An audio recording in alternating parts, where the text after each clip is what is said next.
Well, hello and welcome back to Read Becca. I was watching Melinda from A Web of Stories, and she casually mentioned in one of her videos a very convoluted method for managing how she organizes her booktube watching. And it got me thinking and got me curious about how other people manage their booktube viewing. And so I thought I would tagify that idea. There is a more broad tag out there called the booktube viewing tag or booktube watching tag. So this is not that. This is very specific to things like queue management. So I think I'm going to boil this down to a single question, and that is, how do you choose and organize your booktube viewing? But I will include some sub-questions if you need a little more structure than that. But feel free to just answer that main question. As well, if you are not someone who organizes your booktube viewing, feel free to answer. If you just simply get on and click videos and watch them at the time, I'm both shocked and horrified by you, but so curious about what you're doing when you do that. How are you making the internal decisions about what to prioritize? So that's what this is gonna be. So on to my own discussion of my booktube viewing. So personally, in terms of my own queue management, I do use the watch later queue specifically.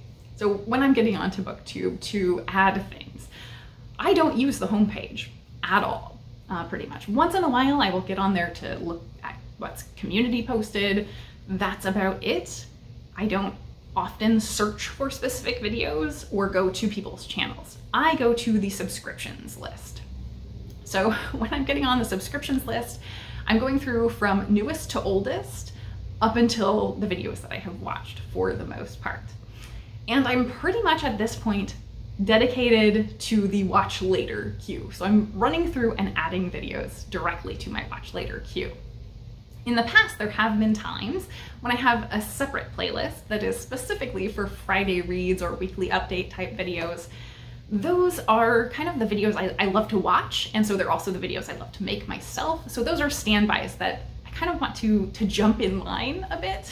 And so those videos go straight to the front of the line that I want to watch. So that's why I created a specific queue for them, so I could watch through all the Friday reads and then jump back to my watch later queue.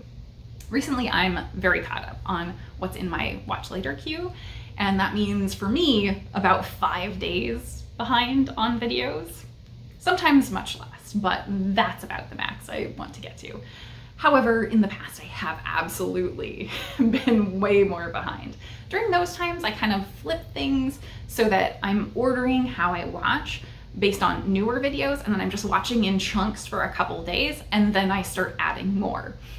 Unfortunately for me, that means when I am getting very behind continually, some videos are slipping into the chasm, and I have wound up with things in my watch later queue that were a year plus old at times.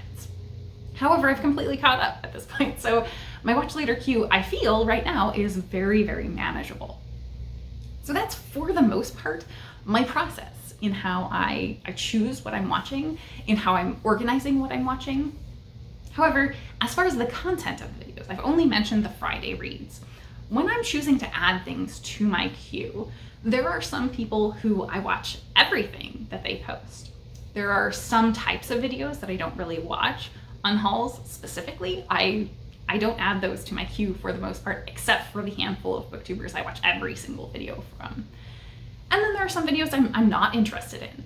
So sometimes I skip over those entirely. Other times, especially if it's a small booktuber, I may add it to my watch later queue just simply to give it a like, because it's a small booktuber I want to support, who that's going to make a meaningful difference for them in terms of their channel being seen. So a lot of times there are videos in my queue that I don't even intend to watch. I'm just intending to support that channel.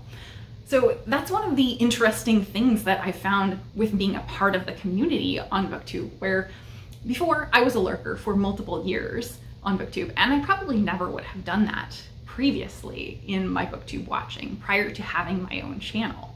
And so that's a really interesting shift in how I choose to use my queue. I think that's a good summary of my booktube queue management for the watch later tag. So if you do not have a channel, comment down below, let me know what your practice in organizing your watching is. If you do have a channel, feel free to do the tag. You are tagged, but I will tag a few specific people. So I am, of course, going to tag Melinda because she inspired all of this. If she wants to further expand on her somewhat convoluted methodology, I would love to hear it. Then I will tag Erin Read a Book, Erin Read a Book, Book Chat with Pat, Margaret Pennard, Another Bibliophile Reads, Cottage Goth Library, Bandy's Books, Randy Ray, the Literate Texan, The Mild Rumpus, Berna's Bookish Adventures, Jim's Books, Reading and Stuff, Miss Reads a Lot, Novel Idea, and Obscure Book Adventures. And I will, of course, although he's a pariah, end with Steve Donahue, because I think this is exactly the kind of nosy tag he loves. So that is it for me once again. Thank you so very much for watching.